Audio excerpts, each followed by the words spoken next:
Sveiki, šį kartą noriu pasidalinti keliomis idėjomis apie vandens talpas, apie vandenį kelionėje, kur mes galėtumėm jį laikyti, kad būtų patogu atsigerti kelionės metu ir kad vandens nepritrūktų. Prieš jūsų akis yra kuprinė, kurioje yra 5 vandens talpos.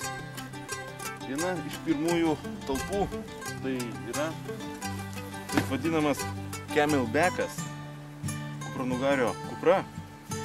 Šiuolaikinės kuprinės, daugelis šiuolaikinių kuprinių turi savyje kišenėlę, būtent įsidėti camelbackui. Tai yra žarnelė su talpa viduje, kuri yra kuprinės kišenėlėje, ir eidami kuprinę nešdamiesi savo ant pros, mes visą laiką galim per šią žarnelę atsigerti keliaudami. Taip, camelbackas jisai atrodo viduje štai. Šitaip kišenėlėje yra tokia puslė vandens, kurioje telpa 3 litrai tūrio. Yra žarnelė maždaug apie metrą ilgio. Ir kaip jau minėjau, daugelis šiuolaikinių kuprinių turi savyje štai va tokias skyles, kad išsitraukti tą žarnelę iš vidinės kišenėlės. Taip pat turi raištį ties viena iš petnešų, kad nesimakluotų žarnelė. Tai mano nuomonė tai yra labai smagus, labai funkcionalus dalykas, kadangi tikrai palengvina kelionę, nereikia tos buteliukus tampyti visokius ir taip toliau. Ypač patogu važiuojant dviračiu, nereikia turėti rankų, kad norėtum išgerti, atsigerti vandens.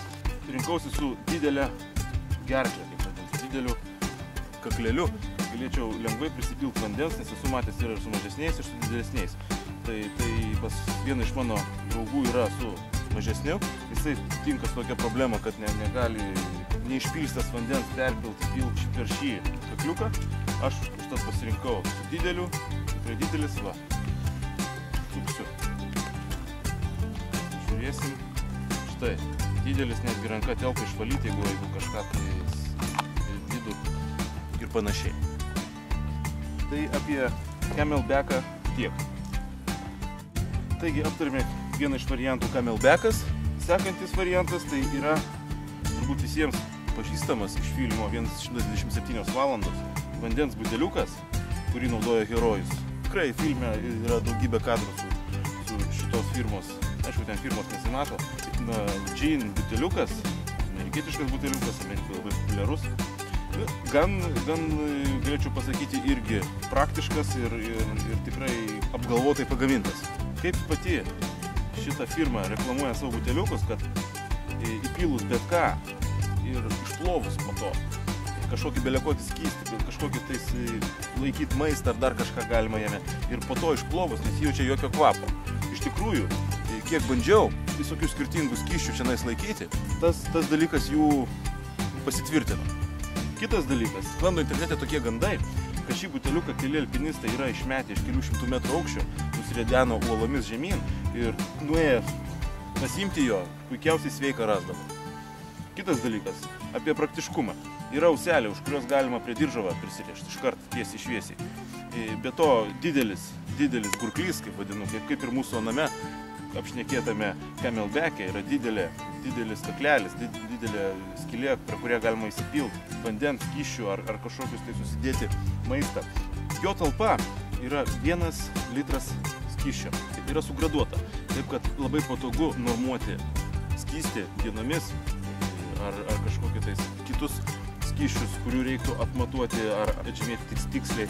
Tai yra pakankamai normaliai, nuo 300 gramų prasideda puikiai. Taip pat yra ir funkcijom, kadangi tai amerikietiškas daiktas. Be to, šiam buteliukui yra daugybė priedų. Galima užsukti sportiniams antgalį, kad būtų su tokia pipetė. Galima dviratininkams, kad su viena ranka atsidarytų.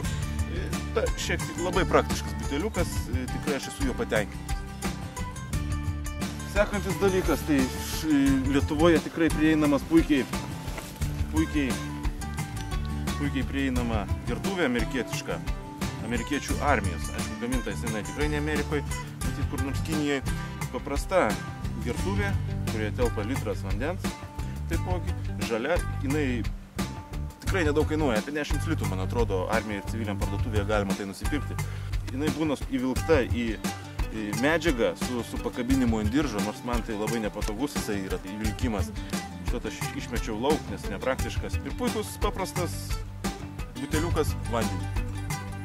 Už prieinamą ir tikrai protingą kainą, taip ir žinoma.